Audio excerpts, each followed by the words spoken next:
Vamos continuar o nosso encontro de hoje falando sobre a sucessão testamentária e, mais especificamente, nessa segunda parte de nossa live de hoje, falar um pouquinho mais sobre as formas de testamento. Antes do intervalo, conversamos sobre os princípios que têm um impacto muito grande na sucessão testamentária para falar do aspecto da forma do testamento. E iniciamos o estudo da forma do testamento falando sobre as regras do testamento público e também do chamado testamento cerrado.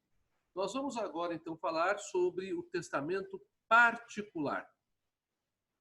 A respeito do tema do testamento particular, o testamento particular tem um outro nome, ele chama também de testamento privado ou testamento hológrafo, né?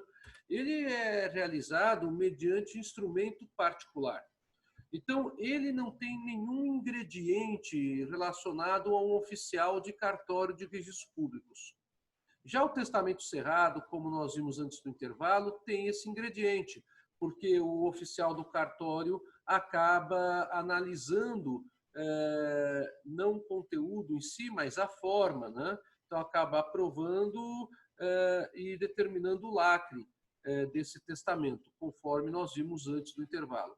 No testamento particular, privado ou hológrafo, o testador, pura e simplesmente, resolve realizar a sua declaração última de vontade, e o que a lei exige é que essa declaração última de vontade seja lida de forma, portanto, verbal, oral, na presença de 3 testemunhas.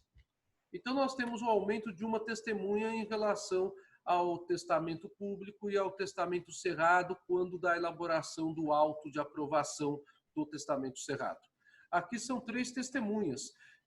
Esse testamento particular, ele pode ser elaborado à mão pelo testador, pode ser elaborado por qualquer meio de instrumentalização mecânica, né? E também, com relação ao testamento particular, não há nenhum impedimento para que esse testamento seja feito em língua estrangeira. O testamento particular, então, ele pode ser firmado em língua estrangeira, bastando que o testador e as 3 testemunhas do ato compreendam esse idioma estrangeiro. Obviamente, quando houver a apresentação desse testamento particular ao juízo do inventário, o juízo do inventário exigirá que esse instrumento particular elaborado em língua estrangeira seja traduzido por meio de tradutor juramentado para a língua portuguesa. Um detalhe bastante interessante, o testamento particular não pode conter rasuras e nem espaços em branco. Então, é bastante comum que o testamento particular seja muitas vezes impugnado pelos herdeiros e outros interessados por apresentar rasuras ou espaço em branco. Bastante comum quando há testamento particular, né? Como nós já conversamos nas aulas de aspectos processuais, não é realmente uma regra a existência de testamentos. Muito embora nós tenhamos uma grande quantidade de testamentos, sim, elaborados como declaração última de vontade e que são apresentados aos juízos de inventário correspondentes dos bens deixados pelos decujos. Porém, se comparado com o número de pessoas que morrem deixando patrimônio na população brasileira, nós temos um percentual muito pequeno ainda de testamentos, né? Bom, não é necessário que o testamento particular seja lavrado em uma única oportunidade. Aquela regra do testamento é unus actus, ela serve também aqui para o testamento particular, mas o que se considera é que todas as reuniões que o testador tiver com as 3 testemunhas, que essas devem ser as mesmas, obviamente, né? Essas reuniões elas poderão ser fracionadas e consideram-se todas elas, sejam 2, 3 reuniões, por exemplo, como um único ato, por meio de ficção jurídica, porque a regra de interpretação testamentária é que o testamento é unus actus. Pois bem, com a morte do testador, o testamento será apresentado, obviamente, ao juízo do inventário, conforme já conversamos antes. A diferença aqui é que, por se tratar de testamento sem fé pública, por se tratar de testamento onde não houve a elaboração direta pelo oficial do registro público, testamento público, ou não houve a apreciação e elaboração de auto de aprovação na presença de duas testemunhas, testamento cerrado, por se tratar de testamento privado, particular, o juiz, totalmente sem nenhuma intervenção do órgão de registros públicos, o juiz ouvirá as testemunhas. Aqui nós temos a necessidade de oitiva das testemunhas. Por que temos a necessidade de oitiva das testemunhas?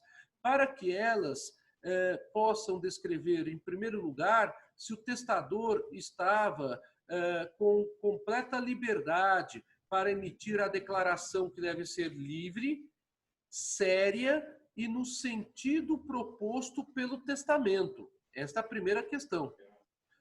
Em segundo lugar, para que as testemunhas particulares esclareçam em quais circunstâncias foi feita essa declaração última de vontade pelo testador. Tá? Outros dados com relação ao testamento particular, privado ou hológrafo. A falta de data no testamento particular não acarreta por si só, não gera a nulidade do testamento, tá? É importante que nós tenhamos a data do testamento, obviamente, porque a data do testamento, em primeiro lugar, indica que ele foi feito realmente em data anterior à morte do testador e que pode e deve ter sido elaborado pelo testador. Além disso, a data do testamento possibilita verificar, no caso de existência de um segundo testamento, pouco importando qual é a forma, perdoe-me, se o testamento a prevalecer será o segundo testamento ou se será o primeiro testamento cuja data não foi aposta. Então, na verdade, não se sabe se o testamento A é anterior ou é posterior ao testamento B. Mas a falta de data por si só não é motivo que gera nulidade do testamento. Isso quer dizer que eu terei que verificar qual testamento foi elaborado por último, por conta daquele princípio que falamos no início da nossa apresentação de hoje, o princípio da vontade ambulatória ou ambulante do testador, aonde ele pode modificar, então, como se dará a sucessão testamentária. Bem, creio que essas eram as principais regras do testamento particular, privado ou hológrafo, né? Professor? Pois não. Oi, Débora. Nas outras modalidades é necessário ter data, sob pena de nulidade. Sim. Essa não, é só essa. Esta não, porque esta eu preciso verificar se há motivo de nulidade ou não. E por quê? Porque nas outras modalidades eu tenho no testamento público a obrigatoriedade do oficial de registros públicos colocar a data, porque o testamento público, inclusive, vai ter um número de registro lançado no livro próprio do cartório. E na segunda modalidade, apesar de ser um testamento cerrado, que é feito de forma privada pelo testador, eu tenho a necessidade de elaboração do auto de aprovação pelo oficial do registro público. E esse auto de aprovação será lido na presença das duas testemunhas. Então, aí eu também terei a data, que é a data do auto de aprovação. Tá? Então, entendi. Já no testamento privado eu não tenho isso, porque eu não tenho essa sujeição nem de maneira direta, nem de maneira indireta ao registro público. Tá bom? Ok, obrigada. Nada. Outra pergunta, pessoal? Então vamos falar agora um pouquinho sobre o codicilo. Codicilo significa pequeno código, tá? O que é o codicilo?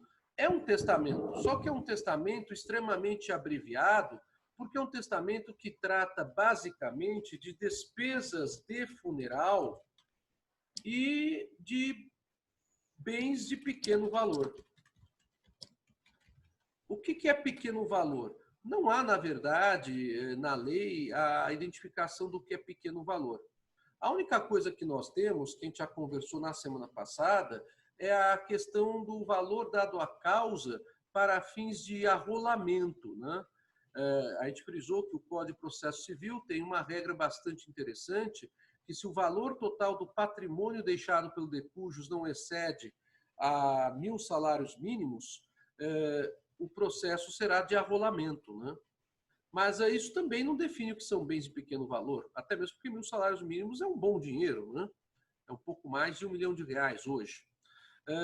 Quando trabalhamos com alvarás, nós podemos ter bens de pequeno valor, sim, para fins de levantamento de FGTS, PIS/PASEP, restituição de imposto de renda. Aí a gente pode ter uma questão relativa a isso. Mas eu não tenho um valor monetariamente previsto na lei que fale o que é pequeno valor e o que não é pequeno valor. Então, tudo dependerá da apreciação do caso concreto pelo juiz do inventário, levando-se em consideração, obviamente, o patrimônio deixado pelo decujus. O codicilo ele serve a esse propósito. Muitas vezes o codicilo trabalha com outras situações, mas o codicilo ele principalmente trabalha com a questão do funeral do decujus. Então o testador fala: eu quero no funeral que não tenha flores, ou que tenha apenas tal tipo de flor. Eu quero que no meu funeral fulano de tal não possa ali entrar porque era uma pessoa indesejável. São essas situações. Eu quero que meu funeral se dê à beira do mar. Eu quero que no meu funeral que haja um funeral digno e que haja depois a cremação. Sei lá.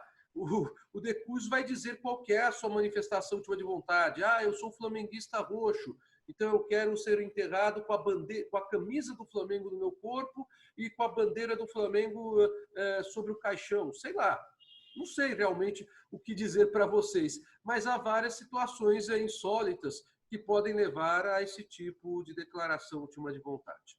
Pois bem, o codicilo ele pode ser realizado tanto na forma de um codicilo aberto, como de um codicilo fechado, né? E sendo o caso de codicilo fechado, nós teremos uma ideia bastante semelhante à do testamento cerrado, e deverá então se seguir a própria regra do testamento cerrado de se apresentar o codicilo ao oficial de serviços públicos para que ele emita o auto de aprovação na presença de duas testemunhas. Fora isso, o codicilo, como vocês podem perceber, é um instituto bastante simples. Bom, quais são os atos que podem ser regulados pelo codicilo segundo o Código Civil? Muito embora o codicilo trabalhe normalmente com bens de pequeno valor ou com destinações por despesas de funeral do decujus, o codicilo também pode estabelecer, e aí vem a surpresa, muitas vezes, para os herdeiros, e aí vem, às vezes, a preferência do decujus realizar, então, um codicilo fechado, que vai seguir a mesma orientação de um testamento cerrado, com auto de aprovação, isso tudo, ou não, né? Se ele quiser fazer o codicilo aberto, faz o codicilo aberto e paciência, né? A nomeação ou substituição de testamenteiro. Vamos supor que já haja um testamento ou que irá ser elaborado um testamento de forma mais complexa pelo testador. E ele prefere, no codicilo, já trabalhar com nomeação ou substituição de testamenteiro, que é aquela pessoa nomeada pelo testador para fazer cumprir a declaração última de vontade desse testador. Então, aí nós teremos não apenas um codicilo, muitas vezes, mas também um outro testamento e nenhum revogará o outro, porque não haverá nenhuma cláusula incompatível e, pelo contrário, haverá uma alusão ao testamento sobre a existência do codicilo e vice-versa. Mas eu posso também ter a nomeação de uma pessoa ou substituição de uma pessoa como testamenteira, pura e simplesmente para tratar dessas questões de bens de pequeno valor e de despesa de funeral. Aí eu não terei um outro testamento, né? Não haverá ligação de um testamento com outro, e aí eu terei pura e simplesmente essa situação de nomeação, substituição de testamenteiro. O codicílio ele pode trabalhar com o perdão do indigno. O que é o indigno? Eu falei com vocês na aula, penso eu, da semana retrasada, dê uma olhadinha. Se não foi da semana retrasada, foi da semana retrasada, sim. A respeito da exclusão da sucessão. E o próprio professor Alexandre deve ter falado algo para vocês a respeito. Eu mencionei para vocês que os herdeiros eles podem ser excluídos da sucessão. Diz que a exclusão da sucessão se dará por pré-moriência, isto é, o herdeiro morreu antes do decujus, se dará por comoriência, isto é, o herdeiro presumidamente morreu ao mesmo tempo que o decujus, então também não herdará. A renúncia, que é declaração unilateral de vontade do herdeiro, por meio da qual ele diz que não aceita a herança, seja legítima ou seja testamentária.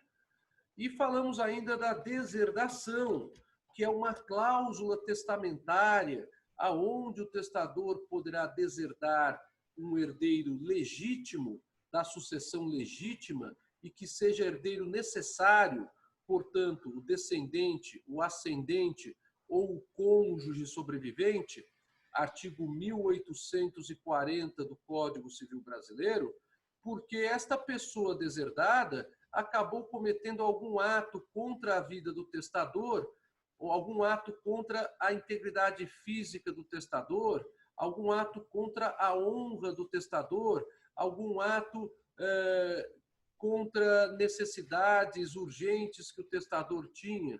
Estou aqui dando a relação que se encontra no Código Civil e que mencionamos no momento em que discutimos deserdação. E temos aqui a indignidade, que eu também mencionei para vocês, e até citei o grande caso que gerou clamor no direito brasileiro, o caso da declaração judicial de indignidade da Suzane Richthofen, que foi acusada, processada e condenada pelo Tribunal do Júri de São Paulo pelo homicídio qualificado dos seus pais. Neste caso, como o irmão era menor de idade, mas ele não queria pedir a declaração de indignidade da Suzane, coube ao próprio Ministério Público de São Paulo propor a ação de indignidade, fazendo com que a Suzane perdesse o direito à sucessão dos bens deixados pelos seus pais. Então, perdeu o direito sucessório das duas sucessões. Pois bem, a indignidade é também causa de exclusão da sucessão. O que é que diz o Código Civil, o que é que diz o sistema jurídico brasileiro, a doutrina? Há a possibilidade de que o testador, muito embora tenha sido vítima de algum ato feito por algum herdeiro legítimo, que não seria considerado um ato de homicídio consumado, obviamente, porque o testador ficou vivo e ainda está ali testando, há a possibilidade de que o testador reconheça formalmente o perdão do indigno. O perdão do indigno é, na realidade, uma cláusula testamentária onde o testador fala: olha, no dia tal, por volta de tal horas, fulano de tal, que é meu herdeiro, foi muito violento comigo, bateu em mim, isso foi visto por testemunhas. Mas se houver algum pedido de ação de indignidade contra ele, eu quero deixar claro que, em virtude do nosso relacionamento, eu faço questão de perdoá-lo. Isto é o perdão do indigno. A pessoa ainda não foi sequer obviamente, processada e julgada por indignidade, porque não houve ainda a morte do autor da herança. E o autor da herança, se antecipando a uma eventual acusação de indignidade contra aquela pessoa, resolve perdoá-la. O perdão do indigno é uma forma que permite a continuidade da sucessão legítima em favor daquele herdeiro que poderia ser declarado indigno em uma ação judicial depois da abertura da sucessão e da apresentação do inventário. Eu não sei se ficou claro para vocês, então, como funciona o perdão do indigno. Ficou claro para vocês?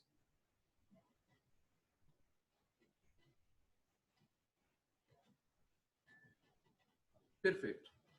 Bem, além do perdão do indigno e além da nomeação e substituição de testamenteiro, além das despesas de funeral e da destinação de bens de pequeno valor, o codicilo pode ainda tratar sobre a eventual reserva de parcela do patrimônio para o enterro do testador.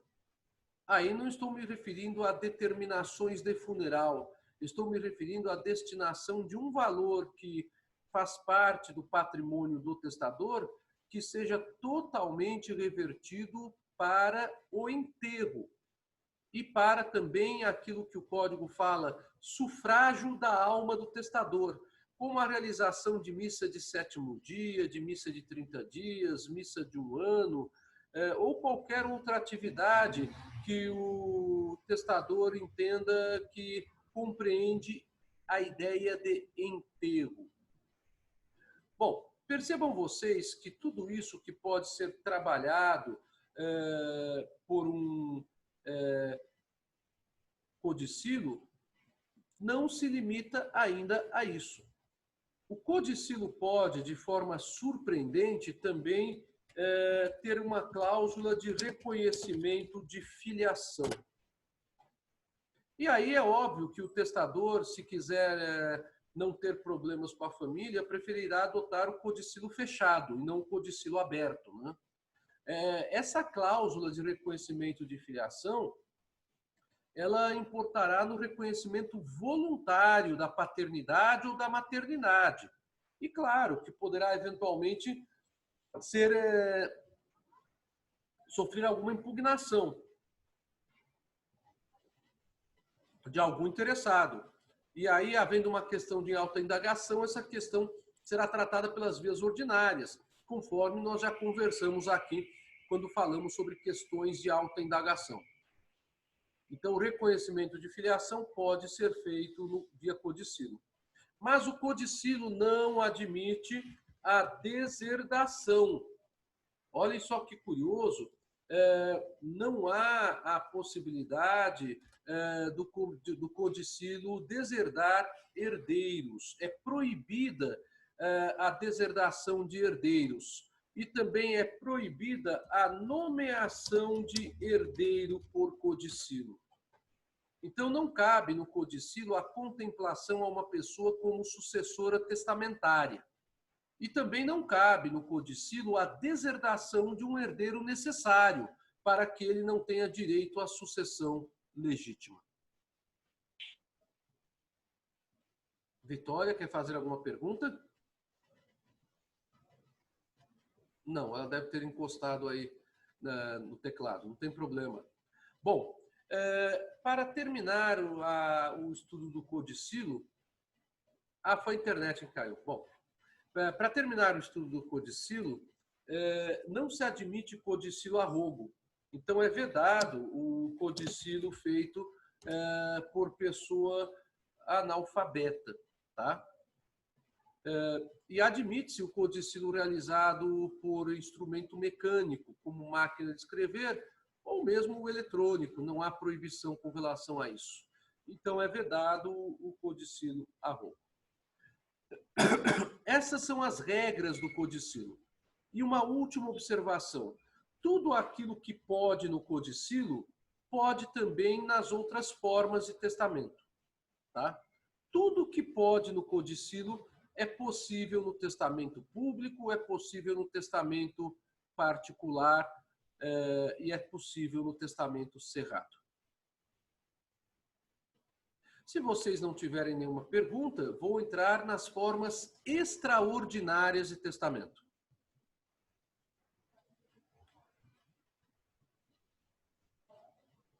Então vamos lá.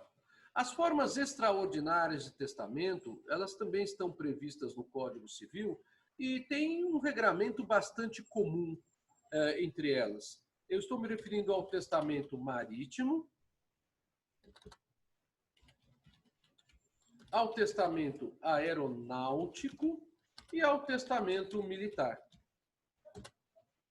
Essas formas de testamento são formas que adotam a natureza de testamentos nuncupativos, isto é, de testamentos piedosos ou in extremis, que são aqueles testamentos realizados quando a pessoa está na iminência de morrer, né?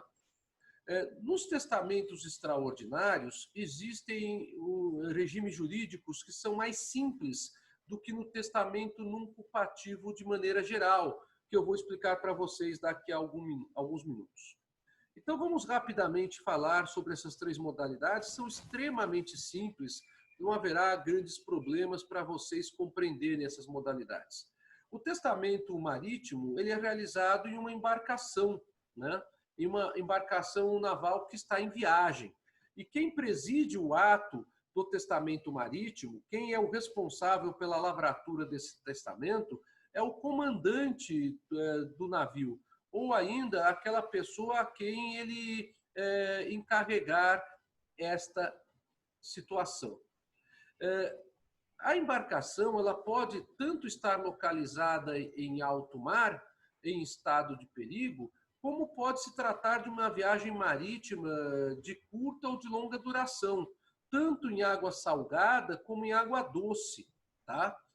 O testamento ele é feito na presença do comandante. O comandante vai certificar o ocorrido e assinará esse documento após o testador, que deverá confirmar o que foi declarado por ele ao ouvir a leitura do documento, e se quiser até ler o documento sem problema nenhum, né? Tal fato será registrado no livro de bordo do navio. E esse testamento marítimo deverá ser assinado por 2 testemunhas. Ele ficará em poder do comandante e deverá ser entregue à autoridade portuária. A autoridade portuária emitirá contrarrecibo para o comandante do navio. E esse testamento marítimo deverá ser apresentado pelos interessados no prazo de 90 dias. Veja como o prazo é exíguo. Prazo de 90 dias contados da sua realização, se não houver o óbito. Claro que se houver o óbito, o testamento marítimo será válido, se houver o óbito nesse prazo. Mas se não houver o óbito em 90 dias, o testamento caducará, isto é, deixará de ter validade jurídica se ele não for confirmado pelo testador. Então, esse é o regime jurídico do testamento marítimo. Testamento aeronáutico. O testamento aeronáutico, ele diferencia do marítimo pelo fato da pessoa estar a bordo de uma aeronave que está em trânsito aéreo. Então, vejam vocês. E aqui a ideia é a mesma, pouco importa se é uma viagem doméstica ou se é uma viagem internacional. A Convenção de Montreal, de 1999, que retificou a Convenção de Varsóvia, de 1932, e que dispõe sobre a definição legal de voo doméstico e de voo internacional, estabelece que voo doméstico é aquele que tem embarque e desembarque no mesmo país, e que voo internacional é aquele que tem embarque e desembarque em territórios de países diferentes. Apenas para vocês saberem, porque essa definição ela impacta, obviamente, essa ideia se o voo é doméstico ou internacional.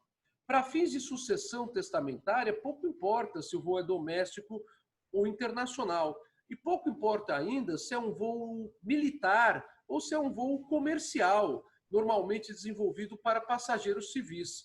O que interessa é que a elaboração do testamento poderá ser feita durante o voo. E, neste caso, há o risco iminente de morte do testador. E o testamento será, então, presidido por quem? Pelo comandante da aeronave. Quem redigirá esse testamento será o comandante da aeronave, ou será ele quem fará o auto de aprovação desse testamento. Ele poderá designar uma outra pessoa para esta função se ele estiver ocupado com problemas da aeronave de maior vulto. É óbvio, né? Ele não é obrigado a estar ali para observar, para ler o testamento, ele pode designar isso a uma outra pessoa da embarcação. De resto, é a mesma ideia. O testamento ele deverá ser apresentado, então, pelo comandante da aeronave, após ele ser lido em voz alta pelo comandante ou por quem for designado por ele perante o testador, na presença de duas testemunhas, e após a aeronave pousar, o testamento será apresentado por ele à autoridade administrativa do primeiro aeroporto em que houve o pouso da aeronave, né? Esse testamento ele também constará em sua íntegra do livro de bordo da aeronave.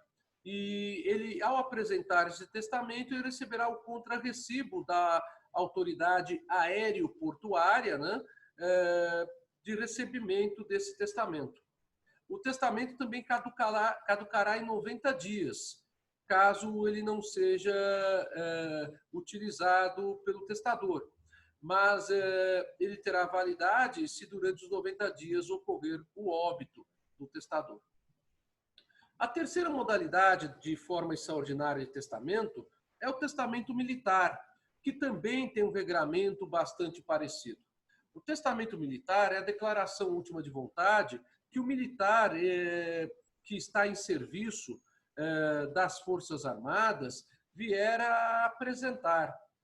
O testamento militar ele pode ser feito tanto em tempos de guerra como em tempos de paz. Normalmente, ele é apresentado em tempos de guerra, mas pode ocorrer da pessoa se encontrar em campanha ou se encontrar em reserva em uma situação de nunculpatividade, ou seja, numa situação de iminência de morte. O testamento militar deverá ser elaborado na presença do oficial de maior patente, ou do comandante da tropa, ou do diretor do hospital aonde se encontra o militar, que é testador. Esse militar que é testador deverá ouvir a leitura do testamento a partir daquilo que ele declarou, também na presença de duas testemunhas. Se o testador não puder assinar ou não souber assinar, o Código Civil estipula aqui uma regra um pouquinho diferente. Ele eleva o número de testemunhas para 3. Né? O testamento declarado perante o comandante da tropa, ele será necessariamente transmitido, né, para o alto comando e será registrado também no diário do comandante da tropa. E esse testamento militar também caduca em 90 dias, seguindo as mesmas regras dos testamentos marítimo e aeronáutico. Se a pessoa morrer durante os 90 dias, ele terá validade. Se a pessoa não fizer uso desse testamento ultrapassados os 90 dias, esse testamento caducará. Bem, essas são as regras das formas extraordinárias de testamento. Como vocês podem perceber, são regras bastante importantes e regras que não podem ser esquecidas. Então, diante deste fato, eu gostaria de perguntar para vocês se vocês têm alguma questão a respeito das formas extraordinárias de testamento.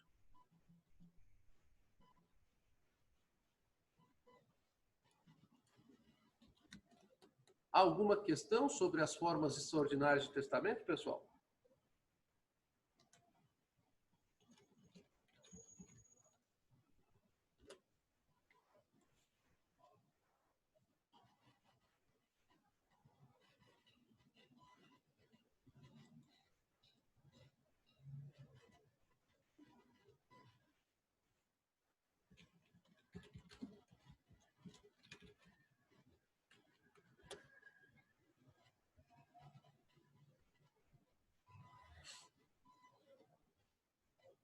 Nenhuma?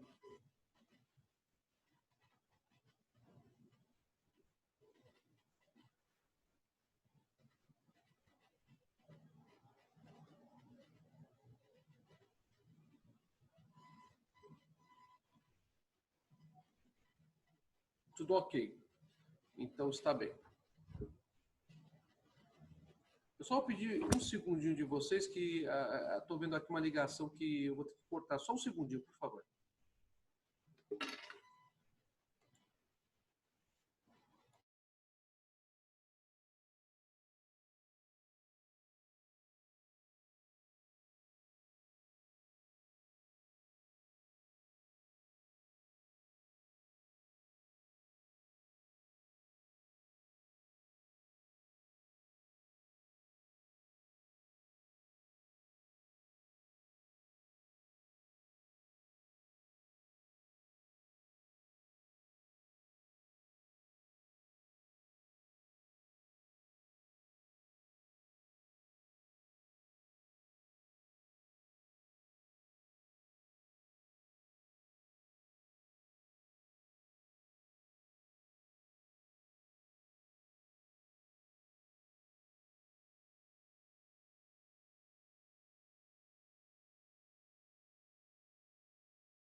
Desculpa, viu, pessoal? Era uma coisa urgente, eu precisava realmente tratar desse assunto.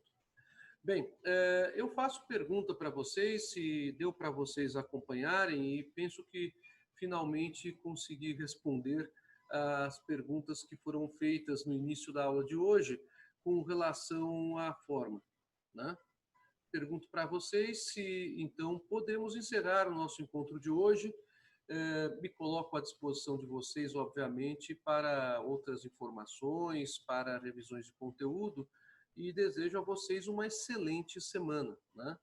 Então, muito obrigado por tudo, gratidão, que Deus abençoe você e sua família, te livrando de todo perigo e de todo mal, que Deus me abençoe a mim e a minha família, me livrando de todo perigo e de todo mal, e nos dando um dia muito feliz e bênçãos muito grandes, tá bom?